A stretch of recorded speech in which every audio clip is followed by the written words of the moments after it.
अलिबागमधल्या कुरुळ गावातली ही घटना असा. एक पोरगी संध्याकाळची डोंगरार गेली होती. योग तिका उशीर झालो आणि तेवढ्यात तिच्यासोबत जो काय प्रकार घडलो त्या प्रकारान त्या पोरीच्या मागे ती अवदसात लागली. मंडळी, तुमचा पुन्हा एकदा मालवणी बोको या यूट्यूब चॅनलवर स्वागत असा. मित्रांनो, आजचो हे अनुभव आपल्याच एका सबस्क्रायबरांनी पाठवल्याने हा. सई असं त्यांचं नाव हा. तुमच्याकडे सुद्धा असे काय अनुभव असतील तर ते ह्या व्हॉट्सॲप नंबरवर माका नक्की पाठवा, म्हणजे त्यावर मी असं व्हिडिओ बनवीन. आणि अजून ह्या चॅनल सबस्क्राईब करूक नशाल तर ह्या चॅनल नक्की सबस्क्राईब करा. चला तर मग वळाया आपल्या आजच्या या सत्य अनुभवाकडे.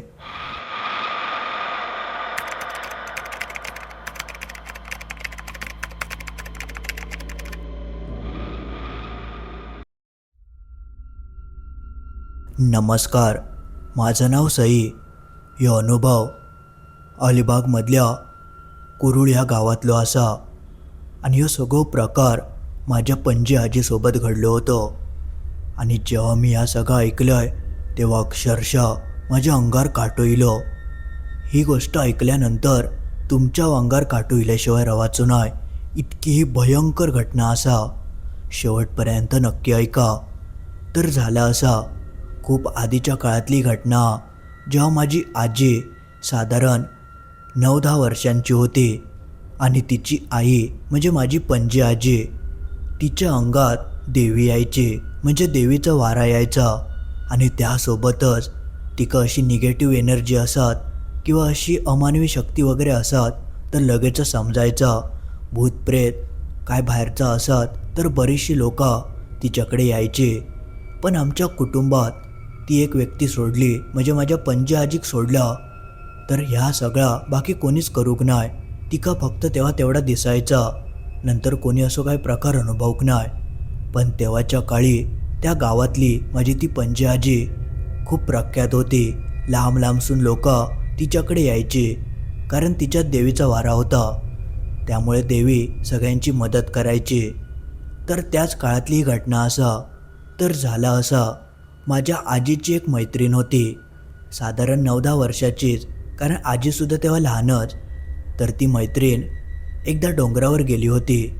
तेव्हाच्या काळी तुमका तर माहिती आहे, आधीच्या पोरांची कामं ही वेगळीच होती. जसा की सकाळी उठल्यानंतर गुराढोरांका सोडायचा, चारो घालायचो, दूध काढायचा, गोठं वगैरे साफ करून घ्यायचो, अशी तेव्हाची पोरं काम करायची. तर आजीची जी मैत्रीण होती ती रोज संध्याकाळी गावाच्याच बाजूच्या डोंगरावर जाऊन गुरांका घेऊन यायची आणि काळोख पडायच्या आधी घराकडे यायची. तर एक दिवशी ती नेहमीसारखी संध्याकाळची त्या डोंगरावर गेली होती आणि नेमका तेव्हा तिच्या हातात चुरमुऱ्याची पुडी होती. तुमका तर माहिती आहे, आता चुरमुरे सर्रास खयो गावतात, पण त्या काळच्या लोकांका जास्त कधी खाऊक गावायचं नाही. तिने कसेबसे ते चुरमुरे एका छोट्याशा फडक्यात बांधून ठेवल्या नव्हते आणि ते घेऊन त्या डोंगरावर गेला आणि खायत खायत आपल्या गुरांकडे जाऊक लागला. साधारण तेव्हा संध्याकाळचे 5:30-5:45 होय दिले होते. तो डोंगर तसं गावापासून लांबच होतो. गुरांका सगळा गोळा करून खाली येईपर्यंत 6-6:30 तिका वाजायचे. पण त्या दिवशी तिचं लक्ष चुरमुरे खाणारच होतं. ती आपली एका झाडाखाली बसली आणि चुरमुरे खाऊक लागली. त्यानंतर तिका लगेच आठवलं की अरे, गुरांका गोळा करूचा. गुरा तुमका तर माहिती आहेत, वेळ झाली की आपणच मार्गाक लागतात. तशी त्यांची ती गुरा साधारण 10-15 गुरा होती. ती चरान बिरान जसा काळ्या पडाक लागला तशी ती वाटेन खाली उतराक लागली. त्यांका मार्ग दाखवची काय गरज नाही. गुरा आपणच खाली उतराक लागल्यानंतर ही मैत्रीण म्हणाली की आता आपल्याकडं जाऊक होया. म्हणून तिने थोडेसे उरलेले चुरमुरे आपल्या हातात घेतल्यान आणि ती आपली खायत खायत गुरांच्या मागसून जाऊक लागली. गुरा आपली पुढे पुढे निघान गेलेली आणि ही हळूहळू थोडे थोडे चुरमुरे खायत खायत खाली उतरा होती. शाप काळ्या पडाक लागलेला आणि एवढ्या संध्याकाळचा शक्यतो डोंगरावर कोण यायचं नाही. बरीचशी लोक शेतकरी असायची, ज्यामुळे लवकर सगळा काळ्या पडला की आपल्या कामावरून ते आपापल्या घराकडे निघान जायचे. पण त्या दिवशी तिका नेमकं उशीर झालो आणि ही उशिरापर्यंत त्या डोंगरावर थांबली. आणि तेवढ्यातच तिच्यासोबत एक असं प्रकार घडलं. त्या प्रकारान तिचं आयुष्यच बदलान गेला. इतकं जबरदस्त तो भयंकर प्रकार होतो की तो ऐकान तुमका सुद्धा घाम फुटात. तर झाला असा, ती चुरमुरे खायत त्या डोंगरान खाली उतरत होती. आणि नुकतंच तिने तो डोंगर खाली उतरा घेतल्या नव्हतं तेवढ्यात ती एक म्हातारी बाई दिसली, एकदम वयस्कर. तिच्या चेहऱ्यावर एकदम सुरकुते पडले होते आणि ती पूर्णपणे अशी पॉंग काढून चलत होती. तिची पाठ पूर्ण वाकलेली, हातात एक काठी आणि नाक एकदम असं लांबलचक. ती म्हातारी बाई नेमकी ह्या पोरीच्या आडवी इली आणि पोरीक म्हणाली, गो काय खातं? माका दी काय ता, भूक लागली आ माका. असा काहीसा ती म्हातारी म्हणाली. पण तेव्हा असे चुरमुरे वगैरे सहसा गावायचे नाही. हिने खूप मेहनतीन ते चांगले जमा केल्या नव्हते. त्यामुळे ही म्हणाली, मी नाही, माझे चुरमुरे होते, मी कोणाक नाही देऊचंय. ती आपली लहान, तिका काय माहिती. त्यामुळे तिने आपल्या म्हटल्यान की हे माझे चुरमुरे आहेत, मी काय देऊचंय नाही असं म्हणून ती पुढे चलाक लागली. पण जशी ती पुढे जाता तशी ती म्हातारी बाई मागसून येऊक लागली आणि आरडली, अगो खय जातं, माका खाऊ कया, मी खाल्याशिवाय जाऊचंय नाही असं म्हणून ती तिच्या मागेत लागली.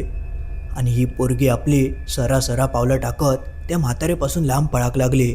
बघता बघता ती दांडो टेकत टेकत येणारी म्हातारी सरासर हिच्याच वेगान हिच्या मागे लागली. हा बघून ती पोरगी घाबरली आणि जीव काढून पळाक लागली. पळता पळता एक झाळकट होती, त्या झाळकटीत तिचे केसच अडकले. तिका पहिल्यांदा वाटलं की त्या म्हातारीनंच मागसून पकडल्यान की काय.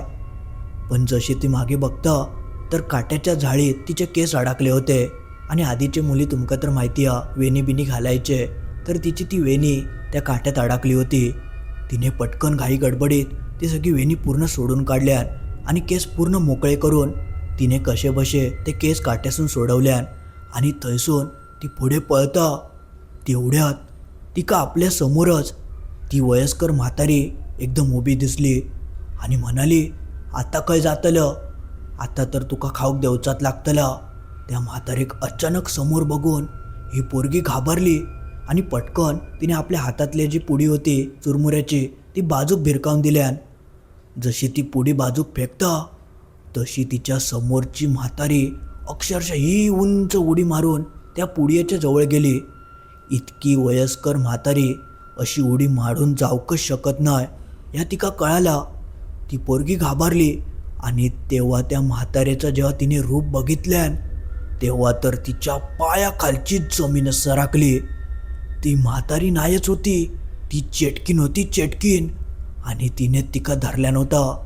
जेव्हा तिने त्या चेटकिनीचं रौद्र रूप बघितल्यान तशी ती जीव घेऊन पोरी डोंगराच्या खाली पळाली आणि पळत पळत धापा टाकत टाकत कशी बशी घरापर्यंत येऊन पोचली. तिची गुरा आधीच घराकडे येऊन गोठ्यात जाऊन उभी होती, कारण त्यांका तर नेहमीचं रस्तो होतो ते आपणच घराकडे यायची. नेहमी ही पोरगी घराकडे इल्यानंतर त्यांका गोठ्यात नेऊन बांधायची. पण ह्या वेळेक ही इतकी घाबरलेली की का काय समजला नाही. ही पूर्ण घाबरी गुबरी होऊन घराकडे गेली आणि घरात जाऊन आपल्या खोलीत जाऊन बसली.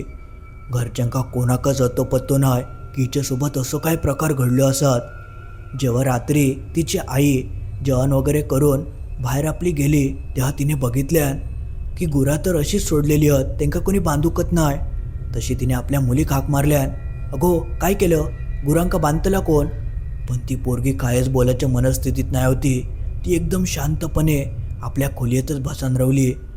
तिच्या आईक कळाला की काहीतरी नेमका झाला म्हणून तिने विचारल्यान, काय गो काय झाला. आणि तेव्हा तिने त्या मुलीक हात लावल्यान तर तिचं अंग पूर्ण तापला होता. तिका मरणाचं ताप भरलेलो. ता बघून तिच्या आईन म्हटल्यान, अगो तुका तर ताप इलो, थांब तुका चांगलं काढो करून देतोय. तेव्हाच्या काळची लोका काढो वगैरे प्यायची म्हणून आवशीन तिच्या काढो करून दिल्यान. तो गरम गरम काढो त्या पोरीन पिल्यान आणि त्या दिवशी रात्री ती झोपली. पण रात्रभर तिचं ताप काय गेलो नाही.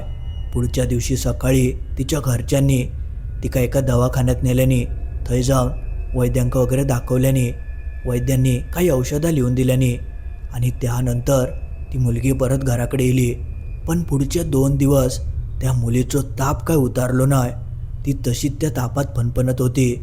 घरच्यांनी खूप काय काय केल्यानी आणि त्यानंतर जवळजवळ 3-4 दिवसांनी तिका वायसा बरा वाटला, ताप उतारलो. पण ताप उतारल्यानंतर जो काय प्रकार तिच्या घरच्यांनी अनुभवल्याने तो इतको भयंकर होतो की आता तुमका कळातच. ताप उतारल्यानंतर ती पोरगी एकदम शांत एका खोलीत बसून राहायची, जास्त कोणाशी बोलायची नाही. आणि तेव्हा शाळेत वगैरे लहान मुलं जायची, पण ती शाळेत जाऊ जाऊ तिने सोडून दिल्यान ती घराकडेच बसून राहाक लागली. घरचे तिका ओरडाक लागले, अगो काय झालं, आता बरा वाटला ना, मग जा आता शाळेत जा. आधीची मुलं शक्यतो शाळेत जाऊक नकार द्यायची नाही, कारण घराकडे खूप काम पडायचं. पण ती तर त्या दिवशी शाळेत जाऊक तयार नाही ना, खयचा घरातला काम करूक तयार. ज्यामुळे घरचे म्हणाले, हा काय झाला आता हिका, ही अशी काय वागतं. आणि बरा कोण तिका बोलाक गेला की ती उलट उत्तरा द्यायची आणि आपल्या खोलीत निघान जायची. तिच्या स्वभावात खूपच मोठं बदल झालं होतं. ती अशी बोलणारी नाही होती, एकदम शांत आणि कोणाक अशी उलट उत्तरं वगैरे द्यायची नाही. पण ती आता सगळा काही करूक लागली होती. आणि त्या सगळा बघून घरचे घाबरले आणि ती संध्याकाळची केस बीस मोकळे ठेवूक लागली. तिचं आता वागणं बघून घरच्यांका लगेचच कळालं की काहीतरी नक्की गडबडा. म्हणून त्यांनी माझी पणजी आजी होती, जिच्या अंगात देवीचा वारा वगैरे यायचा, तिच्याकडे तिका घेऊन गेले. तिका दाखवल्याने पण त्यावेळी देवी काय योग तयार नाही. देवीन कायच कोणाक काय सांगाक नाही. पण पणजी आजीन खूप प्रयत्न करून बघितल्यान पण काय यश हातात गावला नाही. मग त्यानंतर त्यांनी खूप वैद्य बुवा बघितल्याने खूप लोकांकडे ते घेऊन गेले, जेणेकरून बाहेरचं काय असत तर निघान जायत. सगळ्यांनी प्रयत्न केल्याने पण तिच्यावर कायच असर पडत नाही होतं. तिचं वागणं अजूनच वाढत चाललेलं. आणि सगळ्यात भयंकर गोष्ट ही होती की तिच्या शरीरातली ताकद संपाक लागलेली. आणि असं वाटत होतं की ती 9 वर्षाची मुलगी जरी असली तरी ती एकदम वयस्कर हा. म्हणजे तिचा बोलणं, खोकण्याची पद्धत आणि चेहऱ्यावरचे हावभावसुद्धा एकदम वयस्कर म्हाताऱ्यासारखे झाले होते. आणि जसे जसे दिवस जाऊक लागले तसं तिच्या पाठीत हळूहळू बेंड येऊक लागलं. म्हणजे ती एकदम पॉंग काढून चलाक लागली. तिच्या शरीरातले ते बदल बघून घरचे पूर्ण हादरले. ह्यो काय प्रकार हा, ही अशी काय करता, असा काय होता हिच्यासोबत हा. म्हणून लोकांनी लगेचच आजूबाजूक चौकशी केल्याने अजून खयचो असं माणूस हा काय जो हिका ह्या सगळ्यासून बाहेर काढीत. तसे ते शोधाशोध करूक लागले आणि जी कोण माणसं गावतील त्या माणसांकडे त्या पोरीक घेऊन जाऊक लागले. पण कोणाकच काही यश येत नाही होता. तिका जा काय लागलेला ते इतक्या जालीम होता की कोणच त्या बाहेर काढूक शकला नाही. बघता बघता 1-1.5 महिना उलटान गेलो आणि तोपर्यंत त्या पोरीची अवस्था इतकी बिकट झाली की अक्षरशः तिच्या डोळ्यांची दृष्टीसुद्धा कमी होऊक लागली. म्हणजे वयस्कर माणसांची जसं लक्षणं असतात तशीच लक्षणं त्या मुलीत दिसाक लागली. त्यामुळे सगळे घरचे घाबरले. तिका चलाचीव ताकद नाही, इतकं तिका अशक्तपणा इलेलो. आणि जसं दुसरं महिनं पूर्ण होक जाता तितक्यात असं काय प्रकार घडलो. त्या प्रकारान संपूर्ण गावाची बोलतीच बंद झाली. सगळेजण हादरान गेले, कारण ती 9-10 वर्षांची मुलगी अचानकच सगळ्यांका सोडून गेली. हा सगळा इतक्या भयंकर आणि झटको देणारा होता की कोणाकच काय सुधारला नाही. खूप प्रयत्न केल्याने पण यश कोणाकच इला नाही. इतक्या काय होतं तर कोणाक समाजला नाही. पण ती पोरगी सगळ्यांका सोडून गेली.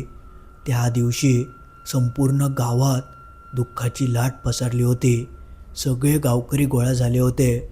आणि त्यानंतर त्या मुलीच्या अंतिम विधीक सुरुवात केल्याने तिचं कार्य सुरू झालं. लाकडा वगैरे रचवल्याने जे काही विधी होते ते त्यांनी करूक घेतल्याने आणि जशी त्या मुलीक अग्निदेवक जातात तितक्यात एक मोठं चमत्कारच झालो. माझी जी पणजी आजी होती तिच्या अंगात देवीचा वारा यायचा. त्यावेळी अचानक तिच्या अंगात वारा इला आणि देवी पणजी आजीच्या अंगात येऊन वधाक लागली. ती म्हणाली, या काय जा झाला ते एकदम चुकीचा. माझ्या लेकीक मी सोडूक देऊचंय नाही, माझ्या लेकीक मी माझ्यापासून लांब करूचंय नाही. तिने खूप प्रयत्न केल्यान आणि ती तिका घेऊन जाऊक बघत होती आणि ती तिका घेऊन गेली होती. पण मी असताना असं होक देऊचंय नाही, उठ उठ जागेवरसून, अशी ती मोठमोठ्या आरडाक लागली. आणि अक्षरशः त्या लाकडांवर ठेवलेलो 9-10 वर्षाच्या पोरीचा मृतदेह जशी ही देवी मोठ्यानं आरडता, "उठ पोरी उठ", तशी ती अक्षरशः उठान बसली. म्हणजे ज्या मुलीचं मृत्यू झालं होतं सगळेजण तिच्या कार्याच्या कामाक लागले होते. तेव्हाच अचानक ह्यो सगळं प्रकार घडलो आणि सगळ्या गावकऱ्यांच्या देखत ह्या सगळा घडला. ता दृश्य बघून सगळ्यांचे डोळेच उघडे पडले, हात पाय थरथर कापाक लागले. ह्यो काय प्रकार हा? मेलेली मुलगी कशी काय जिवंत झाली? पण ह्यो देवीचं चमत्कार होतं. देवीन त्या सगळ्या भयंकर ताकदीपासून कसा तरी त्या पोरीक परत आणल्या नव्हता आणि तिका जिवंत केल्या नव्हता. ता सगळा घडल्यानंतर सगळेजण पूर्ण चाट पडले. कोणाकच कळत नाही होता की हा सगळा काय घडला, कसा घडला. पण देवीन मात्र तो चमत्कार केल्यान आणि त्या मुलीक परत जिवंत केल्यान आणि ती अक्षरशः उठान त्या लाकडांवरसून खाली उतारली आणि तिच्या हौशीकडे धावत गेली. तिने घट्ट मिठी मारल्यान सगळ्यांच्या डोळ्यात पाणी होतं आणि हडे देवीन त्या मुलीक सांगितल्यान की भिया नको, मी तुझ्या सोबत आहे आणि गावकऱ्यांनी सुद्धा कोणाक घाबरायची गरज नाही. मी असापर्यंत कोणाकच काय होऊचा नाही असा काहीसं सांगान अखेरीस ती देवी पंजे आजीच्या शरीरातून बाहेर पडली आणि आजी अक्षरशः जमिनीवर बेशुद्ध झाली. मग लगेचच गावकऱ्यांनी तिच्या तोंडावर पाणी वगैरे शिंपडल्याने तेव्हा ती शुद्धीवर येली. पण ह्यो सगळं प्रकार इतको भयंकर होतो, इतको धक्कादायक होतो की कोणाकच त्या सगळ्यासून बाहेर पडाक जमत नाही होता. मग लगेचच त्या मुलीक पाणी वगैरे दिल्याने, कारण ह्या असा पहिल्यांदाच लोकांनी बघितल्याने होता. मेलेलो माणूस जिवंत होताना कोणाक असं दृश्य दिसतला. पण तो चमत्कार त्यावेळी त्या गावात घडलो आणि मग नंतर पुढच्या 7-8 दिवसातच त्या पोरीक एकदम बरा वाटला. नंतर तिका कायच त्रास झालो नाही. मग जवळजवळ 7-8 दिवस सगळेजण त्या मुलीच्या घराकडे येऊन जायत होते, कारण मेलेली मुलगी जिती होणं ही काय साधारण गोष्ट नाही. पण देवीचं हे चमत्कार होतं. अखेरीस माझ्या आजीची ती मैत्रीण ह्या सगळ्यासून बाहेर पडली आणि काही दिवसानंतर लोकांका असं समजलं की ती जी म्हातारी होती ती एक चेटकीन होती आणि खूप वर्षांपासून तिचं थंय वावर होतं आणि नेमकं वेळ खराब असल्यामुळे ही मुलगी त्या चेटकिनीच्या आडवी गेली आणि त्या चेटकिनीन हिच्याकडे खाऊक मागितल्यान, पण या मुलीन तर देऊक नाही. थंय तिची चुकी झाली आणि थंयच त्या चेटकिनीन तिका धरल्यान. जेव्हा तिचे केस मोकळे झाले तेव्हाच त्या चेटकिनीक तिच्या शरीरात शिराक चान्स गावलो. म्हणून म्हणतात ना, संध्याकाळचे केस मोकळे सोडून खंय असं ओसाड ठिकाणी जावचा नसता. त्यामागचा कारण ह्या तर ह्यो गावात घडलेलो ह्यो एक भयंकर अनुभव होतो, जो गावकरी आणि माझी आजी कधीच विसराक शकली नाही. आजीनंच ह्यो सगळो प्रकार म्हाका सांगितल्यान आणि जेव्हा मी ऐकलंय तेव्हा अक्षरशः अंगावर काटो इलो होतो. इतको ह्यो सगळो भयंकर अनुभव मी त्यावेळी ऐकलंय, जो आज मी तुमका ह्या चॅनलवर सांगितलंय. मंडळी, आज पुरता एवढाच. तर मित्रांनो, असं काहीसं होतं आपलं आजचं सबस्क्रायबरांनी पाठवलेलं एक भयंकर अनुभव. जो तुमका कसं वाटलं त्या कमेंटमध्ये नक्की कळवा आणि तुमच्याकडे सुद्धा असे काय अनुभव असतील तर ह्या व्हॉट्सॲप नंबरवर ते माका नक्की पाठवा, म्हणजे त्यावर मी अशी व्हिडिओ बनवीन. आणि अजून ह्या व्हिडिओक लाईक करूक नशाल तर सगळ्यात आधी लाईक करा आणि आपल्या मित्रमैत्रिणींका ह्या व्हिडिओची लिंक शेअर करूक विसरा नको, जेणेकरून ते अशी गोष्टी ऐकतील. आणि अजून हे चॅनल सबस्क्राईब करूचा राहिला असात तर लगेच सबस्क्राईब करून टाका. चला तर मग लवकरच भेटाया असंच काहीसं भयंकर अनुभव घेऊन रविवारी ठीक रात्री 10:30 वाजता.